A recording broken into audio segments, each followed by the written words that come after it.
Hello everyone, this is BSc Microbiology course and we are learning about viruses, also called eukaryotic diversity.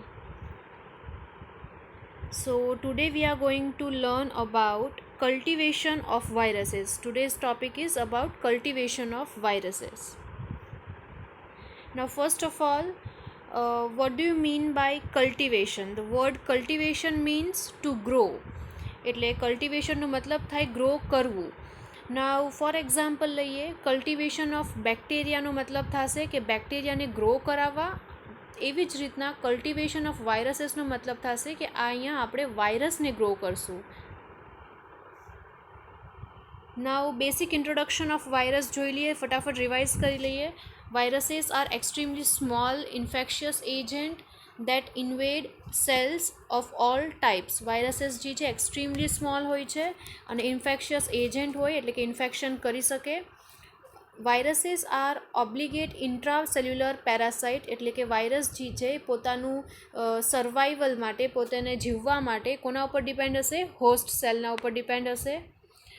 They cannot be grown in non-living culture media or on agar plate alone.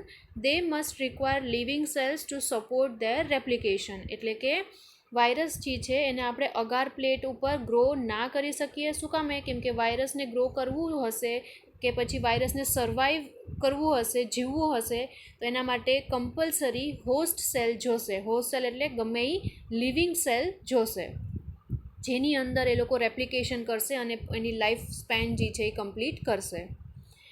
Viruses have been the culprit in many human diseases including smallpox, flu, AIDS and ever present common cold as well as in plant bacteria and archaea also.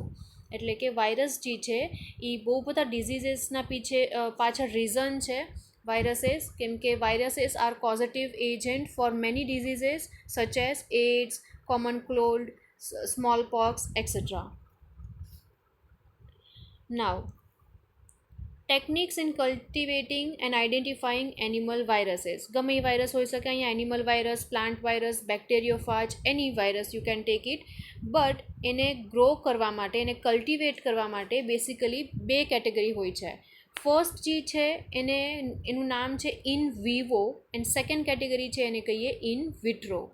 નાવ આપણે ખબર છે કે viruses require living cell as there medium. વાયરસને living સેલની જ જરૂર પડશે ત્યારે જ એ પોતે લીવ કરી શકશે, લાઈફ સ્પેન કમ્પ્લીટ કરી શકશે. તો હવે આ જે બે કેટેગરીઝ છે, ફર્સ્ટ જે ઇન વિવો છે એનો મતલબ થાય કે laboratory breed animals and embryonic bird tissue. In Vivo એટલે લિવિંગ થિંગ. હવે લિવિંગ થિંગમાં નોર્મલી ગમે લેબોરેટરી રિસર્ચમાં જે એનિમલ્સ આપણે યુઝ કરીએ, જેના ઉપર આપણે રિસર્ચ કરતા હોઈએ, એ એનિમલ્સ પણ તમે લઈ શકો. પછી રેટ, માઇસ, આ બધાય જે લિવિંગ ઓર્ગેનિઝમ છે એને આપણે ઇન વિવો કહીએ. અગર આવા લિવિંગ ઓર્ગેનિઝમના અંદર આપણે વાયરસને ગ્રો કરીએ છીએ તો એ ટેકનિકનું નામ થઈ જાય ઇન વિવો. અને જે બીજી કેટેગરી છે ઇન વિટ્રો એટલે કે cells or tissue culture method. In vitro જે ટેકનિક છે એની અંદર તમે લિવિંગ ઓર્ગેનિઝમને ના લ્યો, બટ એ ઓર્ગેનિઝમના સેલ્સને યુઝ કરશો. લિવિંગ ઓર્ગેનિઝમને નહીં લેશો તમે, એ લિવિંગ ઓર્ગેનિઝમના જે સેલ્સ છે એને તમે ગ્રો કરશો લેબોરેટરીમાં મીડિયા ઉપર, અને એ સેલની અંદર વાયરસને તમે ગ્રો કરશો. તો બેસિકલી ઇન વિવો જે છે એ થોડુંક હેક્ટિક થઈ જાય, કેમ કે એમાં લિવિંગ ઓર્ગેનિઝમ હોય, આખા ઓર્ગેનિઝમને આપણે હેન્ડલ કરવા પડે. અને as compare to that in વિટ્રોવાળી જે ટેકનિક છે એ ઇઝી થઈ જાય. શું કામે? કેમ કે આપણે આખું ઓર્ગેનિઝમને અહીંયા મેન્ટેન નથી કરવાનું, એ ઓર્ગેનિઝમના ખાલી જે સેલ્સ છે એને જ આપણે મેન્ટેન કરવાના છે, રેગ્યુલેટ કરવાના છે. નાવ નેક્સ્ટ ટોપિક જે આવશે એ ક્વેશ્ચન છે કે વાયરસનું કલ્ટિવેશન શું કામે જરૂરી છે? કયા પર્પઝના લીધે આપણે વાયરસને કલ્ટિવેટ કરશું? શું મોટિવ છે? તો the primary purpose of virus cultivation is, 3 અલગ અલગ પોઈન્ટ્સ દીધા છે જેના માટે આપણે વાયરસનું કલ્ટિવેશન કરવું નેસેસરી છે. First point, to isolate and identify viruses in clinical samples. ગમે એ સેમ્પલ હોય, પેશન્ટમાંથી સેમ્પલ લઈ શકો કે ગમે એ મતલબ ડિઝીઝવાળા જે પણ ઓર્ગેનિઝમ્સ છે એની અંદર તમે સેમ્પલ લઈ શકો. હવે એ સેમ્પલને તમારે આગળ ટેસ્ટ કરવી હોય કે કયા વાયરસથી ઇન્ફેક્શન થયું છે, તો તમારે સૌથી પહેલો સ્ટેપ શું કરવો પડે, તો એને એ વાયરસને આઇસોલેટ કરવો પડે. નાવ આઇસોલેટ વર્ડનો મતલબ થાય સેપરેટ કરવો પડે. સેપરેટ કરીને પછી નેક્સ્ટ સ્ટેપ શું કરવો પડશે, તો એને આઈડેન્ટિફાઈ કરવું પડશે. વાયરસને તમારે ઓળખવો પડશે. આઈડેન્ટિફાઈ વર્ડનો મતલબ ટુ નો, ઓળખવું કે કયો વાયરસ છે એ. તો આ બે સ્ટેપ, પહેલાં તો સેપરેટ કરવો પડશે અને પછી એને આઈડેન્ટિફાઈ કરવો પડશે. તો આ બે સ્ટેપ ક્યારે પોસિબલ છે, જ્યારે તમે એ વાયરસને ગ્રો કરશો પછી. વાયરસ અગર ગ્રો જ નહીં કરી શકશો તમે, તો આગળના સ્ટેપ પણ તમે ફોલો નહીં કરી શકો. તો ફર્સ્ટ પર્પઝ એ જ છે કે એને ક્લિનિકલ સેમ્પલ્સ હોય એની અંદરથી એને આઇસોલેટ અને આઈડેન્ટિફાઈ કરવા માટે આપણે કલ્ટિવેશન કરીએ. Second point, to do research on viral structure, replication, genetics and effects on host cell. Now, ગમે એ વાયરસ હોય છે, ફોર એક્ઝામ્પલ લઈ લઈએ, અત્યારે કોરોના વાયરસ બહુ કોમન થઈ ગયો છે. તો કોરોના વાયરસ જે ઇન્ફેક્શન કરે છે લંગ્સ, રેસ્પિરેટરી ટ્રેકમાં જે પણ ઇન્ફેક્શન કરે છે, તો એ કેવી રીતના કરે છે એ જાણવા માટેનું મેકેનિઝમ શું છે, એ બધું જાણવા માટે કેટલા ને કેટલા રિસર્ચ સેન્ટર્સમાં અત્યારે રિસર્ચ ચાલે છે. તો એ રિસર્ચ કરવા માટે પણ તમારે સૌથી પહેલાં એ વાયરસને કલ્ટિવેટ કરવો પડશે, એટલે કે એ વાયરસને ગ્રો કરવો પડશે. એ વાયરસ એકવાર ગ્રો થશે પછી એના ઉપર તમે અલગ અલગ ટેસ્ટ કરીને એના ઉપર અલગ અલગ રિસર્ચ કેરી ઓન કરી શકો. તો કયા કયા પાર્ટ્સ છે વાયરસના જેના ઉપર રિસર્ચ થઈ શકે, તો વાયરસના સ્ટ્રક્ચર ઉપર રિસર્ચ થઈ શકે, પછી એના રેપ્લિકેશન ઉપર કયો મેથડ યુઝ કરીને રેપ્લિકેશન કરે છે એના ઉપર, પછી જેનેટિક્સ એટલે કે એનો જીનોમ કયો છે, ડીએનએ છે, આરએનએ છે, કયા ફોર્મમાં છે, આના ઉપર બહુ બધું રિસર્ચ થાય. અને લાસ્ટ પોઈન્ટ છે કે effects on host cell. Host cell છે એના ઉપર એ કઈ રીતના ઇફેક્ટ કરે છે, કઈ રીતના અસર બતાવે છે, એના ઉપર પણ રિસર્ચ થાય. તો આ બધા જ ટૉપિક્સ છે, આ બધા ફિલ્ડના ઉપર કામ કરવા માટે આપણે સૌથી પહેલો સ્ટેપ જે છે વાયરસને ગ્રો કરવો પડશે, વાયરસ કલ્ટિવેશન કરવું પડશે. અને થર્ડ પર્પઝ છે કે to prepare viruses for vaccine production. ના વેક્સિન એટલે શું હોય, તો વેક્સિન આપણે ડિઝીઝથી પ્રિવેન્ટ થવા માટે લઈએ, રાઈટ. ફોર એક્ઝામ્પલ પોલિયો ના થાય એના માટે આપણે પોલિયો વેક્સિન લઈએ. તો આ વેક્સિન બનાવવાનો જે પ્રોસેસ છે એમાં પણ વાયરસીસ હેલ્પ કરે, એટલે કે વાયરસને યુઝ કરીને જ આપણે વેક્સિન બનાવી શકીએ. તો અગર વેક્સિનનું પ્રોડક્શન કરવું છે તો એના માટે સૌથી પહેલાં નેસેસરી શું છે, તો વાયરસને ગ્રો કરવાનું ફર્સ્ટ સ્ટેપ છે. એને ગ્રો થશે એના પછી આપણે એને યુઝ કરી શકશું વેક્સિન પ્રોડક્શનમાં. નાવ અમુક બેસિકલી 3 મેથડ છે જેનાથી તમે વાયરસને કલ્ટિવેટ કરી શકો, ગ્રો કરી શકો. First, inoculation of virus into animals, એટલે કે ડાયરેક્ટ એનિમલ્સમાં તમે ઇન્જેક્ટ કરી દો. ઇનોક્યુલેશન વર્ડનો મતલબ છે to add, to inject. Okay, તો એનિમલ્સની અંદર તમે ઇનોક્યુલેટ કરી શકો વાયરસને, પછી વાયરસ એ એનિમલની અંદર ગ્રો થઈ જશે.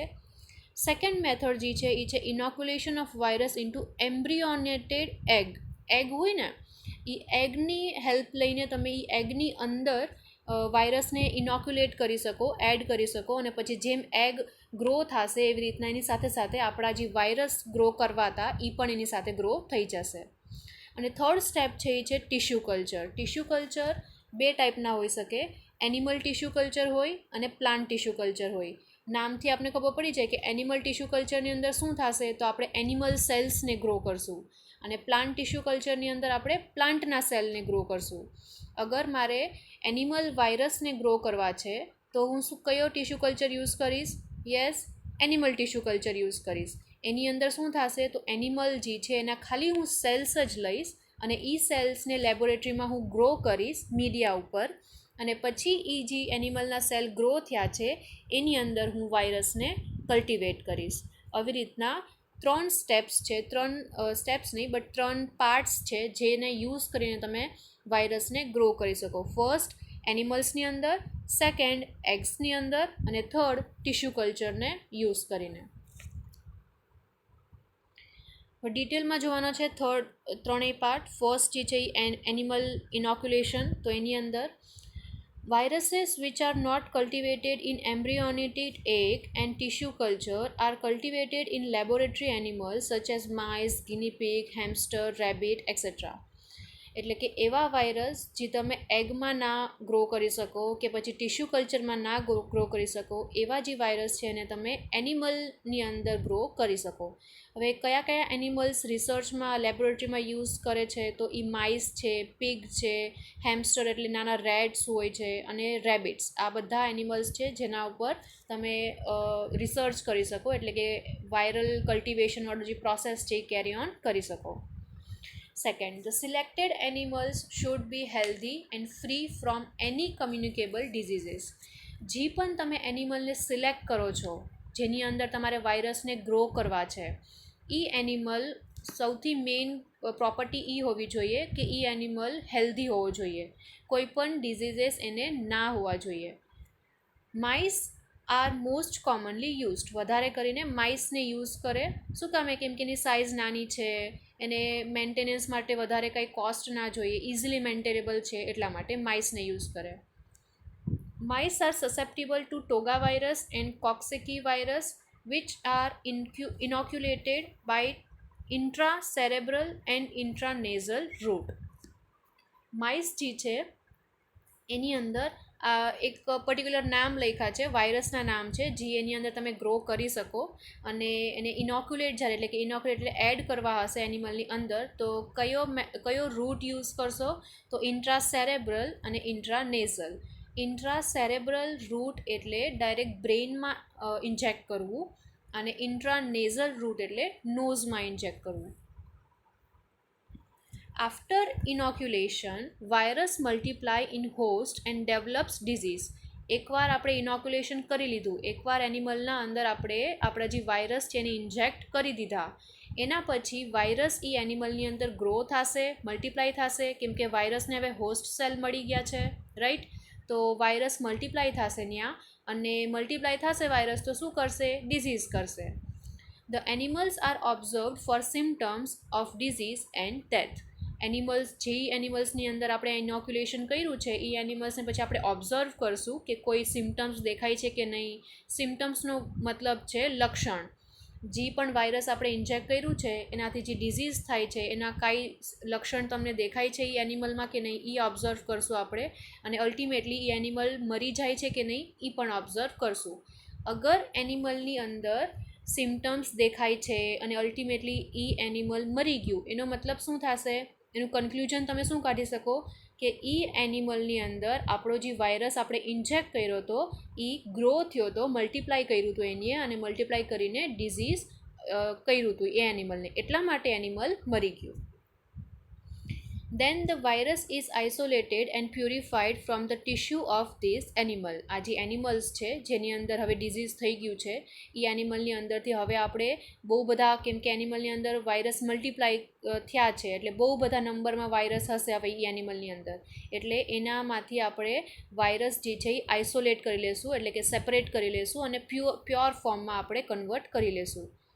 Live inoculation was first used on human volunteers for study of yellow fever virus. એક પોઈન્ટ છે, ફેક્ટ છે કે સૌથી પહેલાં આવી રીતના આ જે ટેકનિક છે, એક વાયરસ હતો યલો ફીવર વાયરસ જે હ્યુમન્સને યલો ફીવર નામનો એક ડિઝીઝ છે એ કરતો હતો. તો એ વાયરસને ગ્રો કરવા માટે સૌથી પહેલાં હ્યુમન્સને જ યુઝ કર્યા હતા. નાવડેઝ અત્યારે આપણે કોઈ પણ વાયરસ હોય તો એને ડાયરેક્ટલી તમે હ્યુમન્સ ઉપર કોઈ દિવસ ના યુઝ કરી શકો. શું કામે? કેમ કે બહુ બધા એથિકલ ઇશ્યુઝ આવી જાય. તો રિસર્ચમાં સ્ટેપ બાય સ્ટેપ જવું પડે. સૌથી પહેલાં લેબોરેટરીમાં એ લોકો ટેસ્ટ કરે, વાયરસને ગ્રો કરે, પછી નાના નાના જે એનિમલ્સ હોય જેમ કે માઇસ છે, રેબિટ છે, એના ઉપર એક્સપેરિમેન્ટ કરે, પછી મંકીઝ છે એના ઉપર એક્સપેરિમેન્ટ કરે અને પછી જઈને હ્યુમન્સ ઉપર એક્સપેરિમેન્ટ કરે. આ સ્ટેપ્સ હોય છે રિસર્ચ માટે.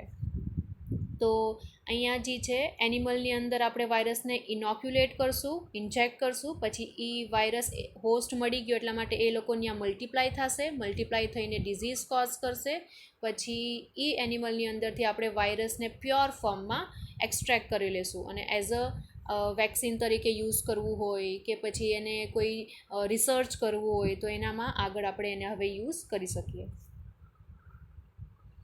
એડવાન્ટેજ છે એનિમલ ઇનોક્યુલેશન મેથડના અમુક, તો diagnosis, pathogenesis and clinical symptoms are determined.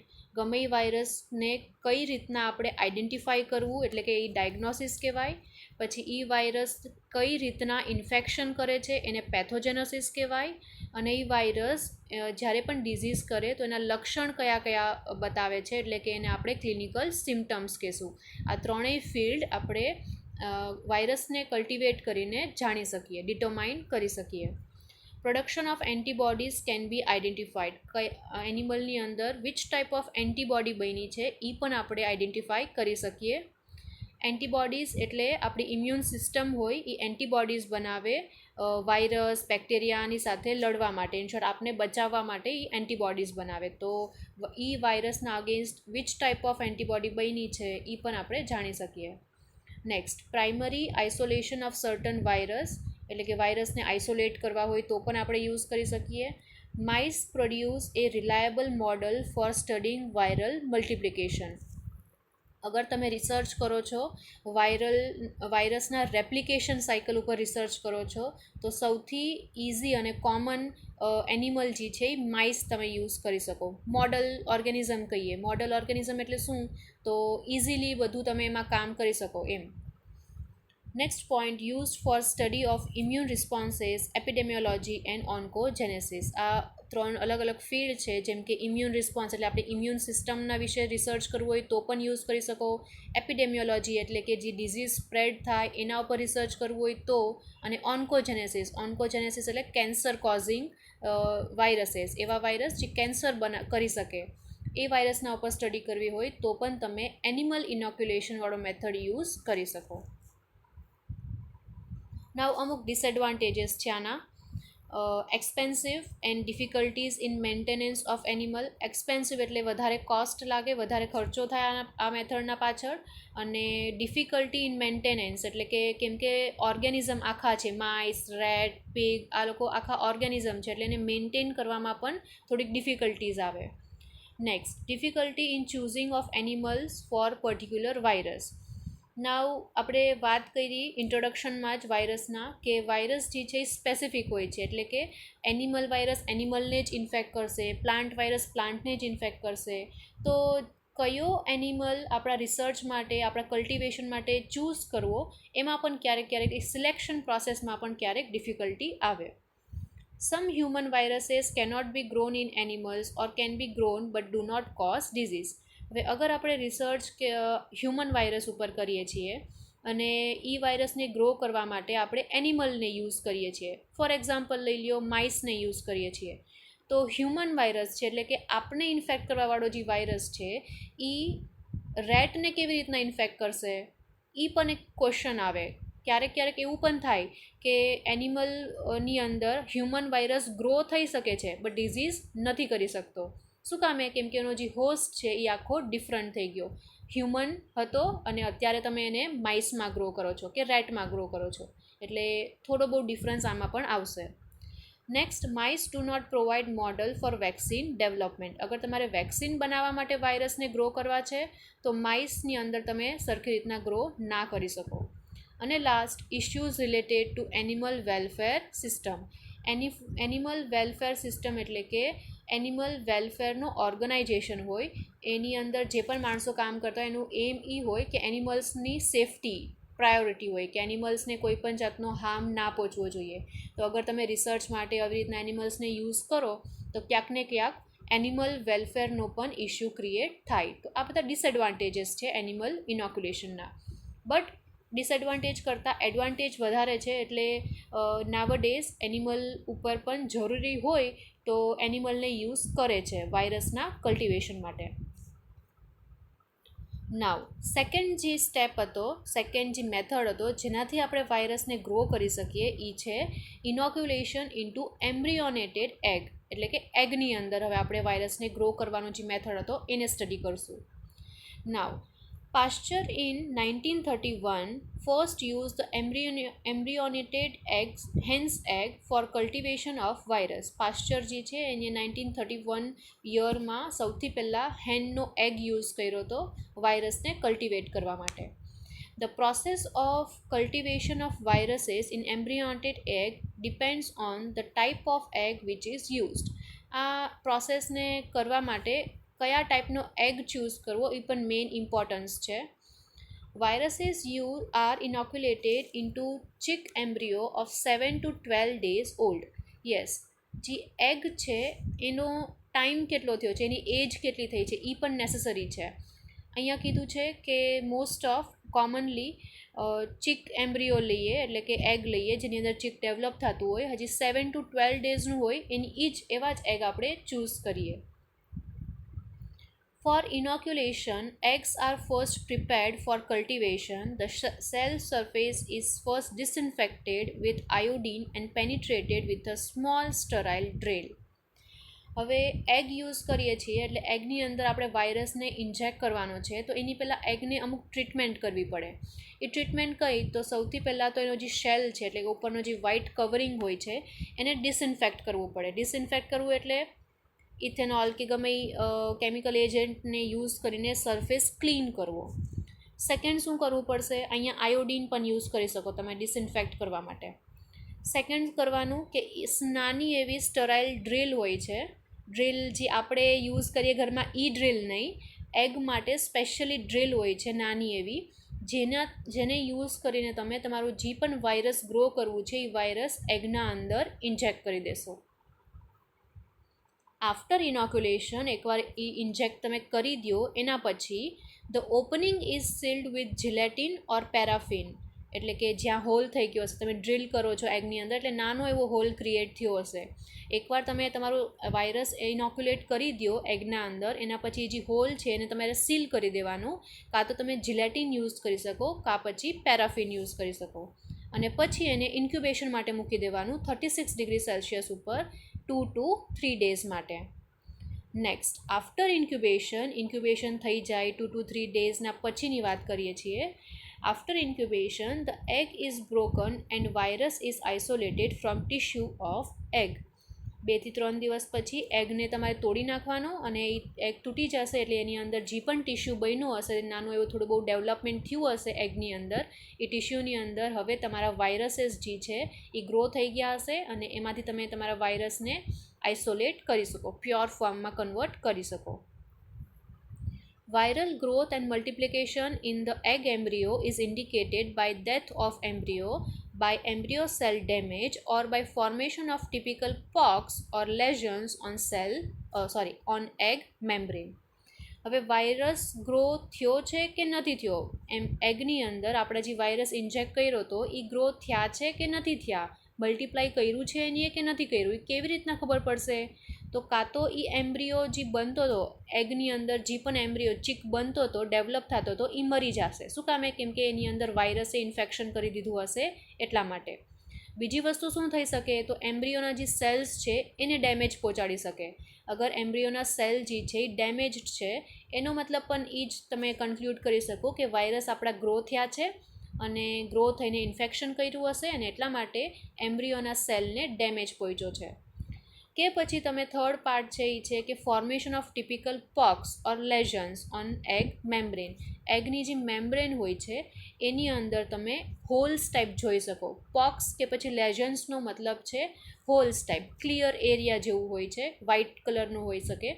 તો એવા પોકેટ્સ જેવા હોલ અગર બની જાય તો પણ તમને કન્ક્લુડ તમે કરી શકો કે વાયરસ આપણા ત્યાં ગ્રો થયા હશે. તો બેસિકલી અગર એમ્બ્રિયો મરી જાય કે પછી એમ્બ્રિયોના સેલને ડેમેજ પહોંચે કે પછી આવા પોક્સ બની જાય, હોલ્સ બની જાય, આ ત્રણેય એ જ ઇન્ડિકેટ કરે કે વાયરસનો ગ્રોથ થયો છે. Viruses can be cultivated in various parts of egg like chorion allantoinic membrane, allantoic cavity, amniotic sac અને yolk sac. આ બધાય એગના પાર્ટ્સ છે. એગની અંદર જે પાર્ટ્સ હોય, લેયર હોય છે અમુક, એના નામ છે. ડિટેલમાં અગેન સ્ટડી કરશું. નાવ પ્રોસિજર અગેન તમને બતાવી દઉં. ફર્સ્ટલી તમારે એગ ચૂઝ કરવા પડશે. સેકન્ડ, એમાં નાની એવી ડ્રીલ એટલે હોલ પાડવો પડશે એગના અંદર. પછી એ હોલમાંથી તમે તમારું જે પણ વાયરસ છે એને ઇન્જેક્ટ કરશો. પછી હોલને તમે સીલ કરી દેશો. પેરાફિન વેક્સ યુઝ કરી શકો કે પછી જિલેટિન યુઝ કરી શકો સીલ કરવા માટે. પછી એ જી પણ એગ્સ છે એને તમારે ઇન્ક્યુબેટ કરવા માટે મૂકી દેવાનું 36 ડિગ્રી ઉપર 2 to 3 ડેઝ માટે. અને પછી 2 થી 3 દિવસ પછી એ જે એગ છે એને બ્રેક કરી નાખવાનો. એ એગ બ્રેક થઈ જાય એટલે એની અંદરથી અમુક ટિશ્યુ મળશે તમને. એ ટિશ્યુના અંદર વાયરસ જે છે એમાંથી તમે આઇસોલેટ કરી શકો. નાવ આ સ્ટ્રક્ચર છે એગનું, જેની અંદર તમે આપણે જે 4 લેયર્સની વાત કરી, CAM એટલે કે કોરિયો એલેન્ટોઇક મેમ્બ્રેન, એમનિયોટિક ઇનોક્યુલેશન એટલે કે એમનિયોટિક કેવિટીમાં કરી શકો એડ, યોક સેક અને એલેન્ટોઇક ઇનોક્યુલેશન. આ 4 લેયર હોય છે એગની, જેની અંદર તમે તમારા વાયરસને ઇન્જેક્ટ કરી શકો.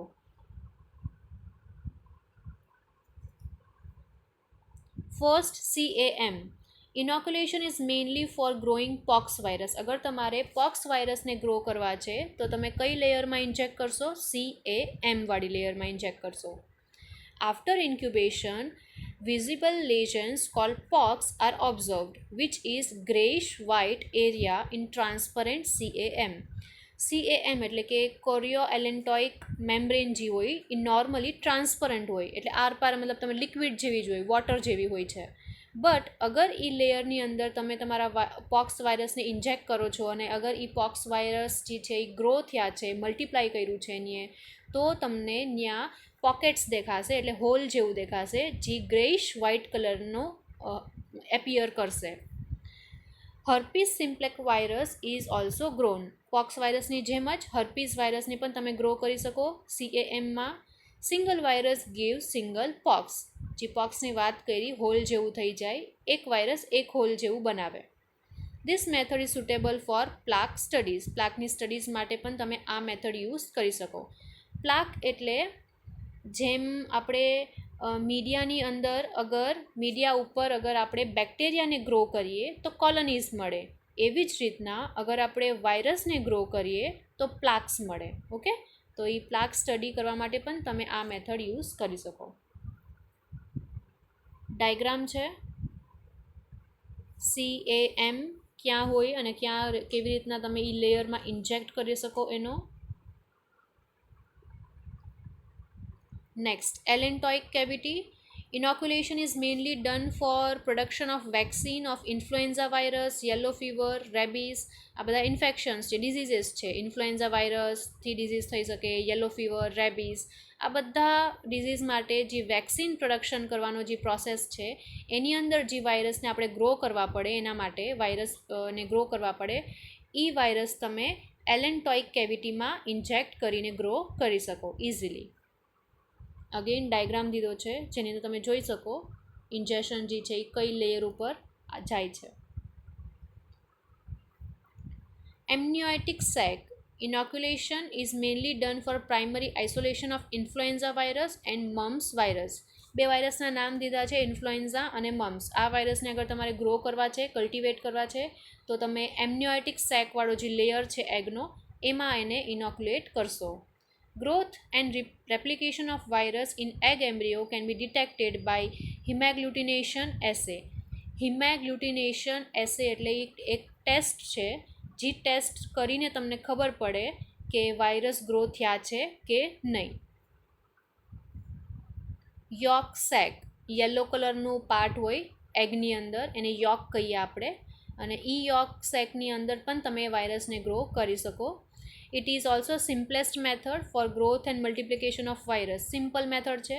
It is inoculated for cultivation of some viruses and some bacteria. અમુક બેક્ટેરિયાને ગ્રો કરવા માટે પણ આપણે યોક સેકમાં ઇન્જેક્ટ કરી શકીએ. નીચે ડાયગ્રામ દીધો છે, જે યલો પાર્ટ હોય છે એને યોક સેક કહીએ, અને એની અંદર જ ડાયરેક્ટ તમારે ડ્રિલ કરવાનું અને તમારી જે પણ વાયરસ છે એને ત્યાં ઇનોક્યુલેટ કરી દેવાનું. એડવાન્ટેજીસ જોઈ લઈએ. Widely used method for isolation of virus and growth. Widely used method છે, commonly આ method use કરે. Ideal substrate for viral growth and replication. વાયરસના ગ્રોથ અને રેપ્લિકેશન માટે આઈડિયલ છે. બેસ્ટ છે. Isolation and cultivation of many avian and few mammalian virus. Avian એક type છે, ક્લાસ છે વાયરસનો.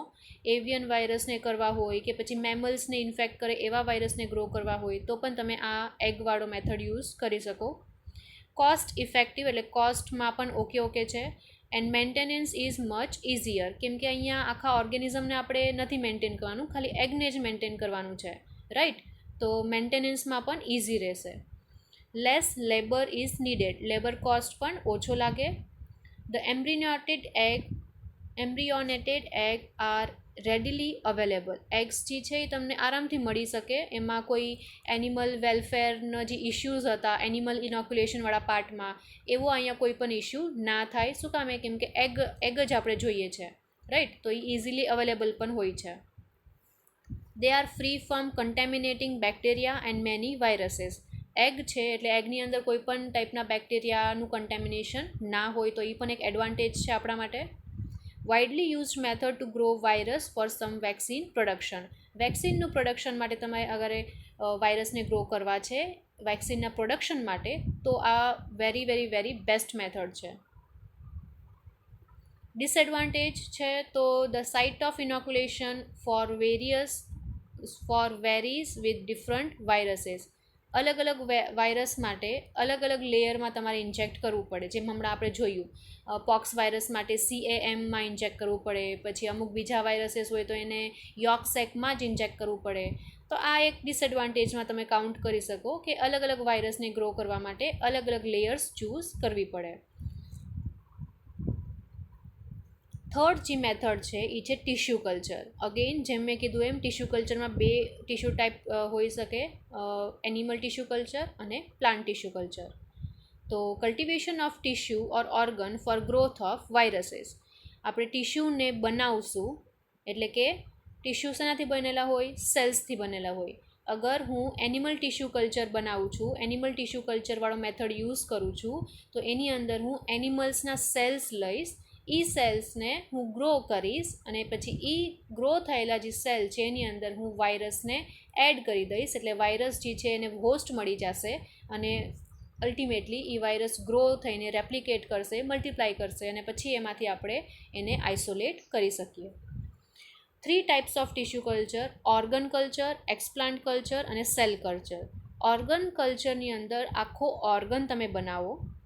એક્સપ્લાન્ટ કલ્ચરની અંદર તમે એક્સપ્લાન્ટ બનાવો. એક્સપ્લાન્ટ એટલે નાનો એવો ટિશ્યુનો ભાગ લેવાનો અને એ ટિશ્યુનો જે ભાગ લીધો હોય એ થોડોક ગ્રો થાય, એટલે કે નાનો એવો ટિશ્યુ જેવો સરાઉન્ડિંગ બની જાય, ટિશ્યુના જેમ જ બની જાય, એને તમે એક્સપ્લાન્ટ કલ્ચર કહો. અને થર્ડ છે સેલ કલ્ચર, એટલે કે ખાલી સેલના ફોર્મમાં જ રહીએ. નોર્મલી જે ડેવલપમેન્ટ થાય ઓર્ગેનિઝમનું, એ સેલ હોય, બહુ બધા સેલ ભેગા થઈને ટિશ્યુ બનાવે, બહુ બધા ટિશ્યુ ભેગા થઈને ઓર્ગન બનાવે. તો તમે ત્રણેય સ્ટેપમાં આ મેથડ યુઝ કરી શકો. ડાયરેક્ટલી સેલમાં યુઝ કરો તો એ મેથડનું નામ થઈ જશે સેલ કલ્ચર. અગર તમે ટિશ્યુમાં યુઝ કરો છો તો એ મેથડનું નામ થઈ જશે એક્સપ્લાન્ટ કલ્ચર.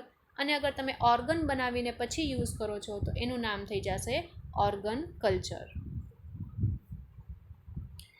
સૌથી ઇઝી અને સૌથી મોસ્ટ યુઝડ મેથડ જે છે એ સેલ કલ્ચર છે. તો એટલે કે નકરા ખાલી સેલને જ બનાવવાના અને એની અંદર જ વાયરસને ગ્રો કરવાનો. Cell culture is process by which cells are grown under controlled condition.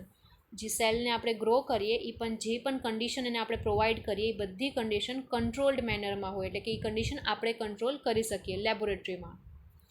Cells are grown in vitro on glass or treated plastic surface in a suitable growth medium. Cells જે છે એ ઇન વિટ્રો ગ્રો કરીએ. In વિટ્રોનો મતલબ થાય લેબોરેટરીની અંદર ગ્લાસના ઉપર. Glass surface હોય, નીચે ડાયાગ્રામ દીધો છે, એ બોટલ્સ છે, ફ્લેટ બોટલ્સના જેમ તમે નીચે ડાયાગ્રામ જોઈ શકો. એકચ્યુઅલી એ ટિશ્યુ કલ્ચરમાં લેબોરેટરીમાં આનું નામ છે ફ્લાસ્ક કહીએ આપણે એને, ફ્લેટ બોટમ ફ્લાસ્ક કહીએ, જેની અંદર મીડિયા ભરેલો હોય છે અને એ મીડિયાની ઉપર તમે એનિમલ સેલ છે કે પ્લાન્ટ સેલ છે એને તમે એડ કરી દેશો. એ મીડિયામાંથી ન્યુટ્રિશન લઈને એનિમલ સેલ જે છે એ ગ્રો થશે અને એકવાર એનિમલ સેલ ગ્રો થઈ જાય એટલે એક લેયર બનાવી દેશે. એ લેયરને કહીએ આપણે મોનો લેયર. મોનો એટલે સિંગલ લેયર બનાવે સેલની. જોઈ લઈએ પોઈન્ટ્સ પણ. એ જે મીડિયા હશે એની અંદર કઈ કઈ વસ્તુ એડ કરેલી હશે. નીચે જે તમને ડાયગ્રામમાં દેખાય છે રેડ કલરનો મીડિયા છે, એની અંદર કેટલી કેટલી વસ્તુ એડ કરેલી છે એનું લિસ્ટ છે. At first growth medium usually balanced salt solution હોય, જેની અંદર 13 અમીનો એસિડ હશે, શુગર હશે, અમુક પ્રોટીન્સ હશે, સોલ્ટ હશે, સીરમ હશે, બફર હશે, એન્ટીબાયોટિક્સ એન્ડ ફિનોલ રેડ હશે. આ બધા કમ્પોનન્ટ્સ છે જે મીડિયાની અંદર પ્રેઝન્ટ હશે. અને આ મીડિયાની અંદર જે પણ આ ન્યુટ્રિશન છે એને યુઝ કરીને એનિમલ સેલ ગ્રો થશે. સૌથી પહેલાં આપણે આ અગર ટેકનિક યુઝ કરવી હોય ટિશ્યુ કલ્ચરવાળી, તો સૌથી ફર્સ્ટ સ્ટેપમાં તમારે એનિમલના સેલને ગ્રો કરવા પડશે. પછી તમે એની અંદર વાયરસને એડ કરી શકો, પછી વાયરસ ત્યાં ગ્રો થઈ શકે. ઓકે, તો ફર્સ્ટ સ્ટેપ તમારે સેલ કલ્ચર કરવું પડશે, જેની અંદર મોનોલેયર બનાવવો પડશે. કોનો? સેલ્સનો. હવે સેલ્સ ડિપેન્ડ કરે, એનિમલ સેલ પણ હોઈ શકે, પ્લાન્ટ સેલ પણ હોઈ શકે. એડવાન્ટેજ શું છે સેલ કલ્ચરનું? તો રિલેટિવ ઇઝ એટલે કે ઇઝી છે મેથડ. બ્રોડ સ્પેક્ટ્રમ એટલે કે બહુ બધા ડિફરન્ટ ટાઈપ્સ ઓફ વાયરસીસને તમે ગ્રો કરી શકો આ મેથડને યુઝ કરીને. ચીપર એટલે કે કોસ્ટ વધારે બિલકુલ નથી.